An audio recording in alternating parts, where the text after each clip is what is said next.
మమతా బెనర్జీ అధికారం కోల్పోయినాక కొత్త ప్రభుత్వం వచ్చిన తర్వాత మమతా బెనర్జీ తను చేసిన ఆగడాలన్నింటినీ కూడా బయటపడుతూ ఉంటే ప్రజలంతా కూడా ఆశ్చర్యపోతున్నారు. అవురా, అవునా, నిజమా, నమ్మలేమండి, బాపురే. ఈ మమతా బెనర్జీ అని చెప్పుకునే ఈవిడ అసలైన ముస్లిం అండి. మమతా బేగం. అందుకనే ఈవిడ కూడా బంగ్లాదేశ్ నుంచే వచ్చింది అనేది ఇప్పుడు ఇంకా చివరి అంటే 90% వాస్తవం తెలిసింది, కానీ ఇంకొక 10% కన్ఫర్మేషన్ రావాలి.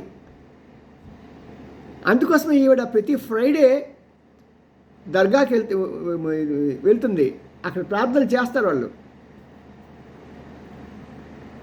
అంతేకాకుండా ఇంట్లో కూడా నమాజ్ చేస్తుంది ఈవిడ.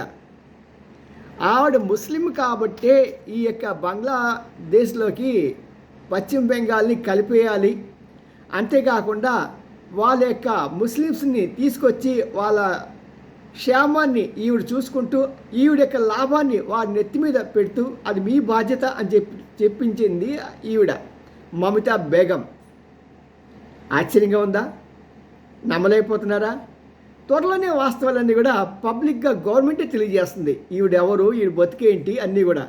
అంతవరకు నమ్మకుండా వినండి, తప్పేం లేదు. కానీ ఇది మాత్రం నిజం, సత్యంగా బయటకు వస్తుంది.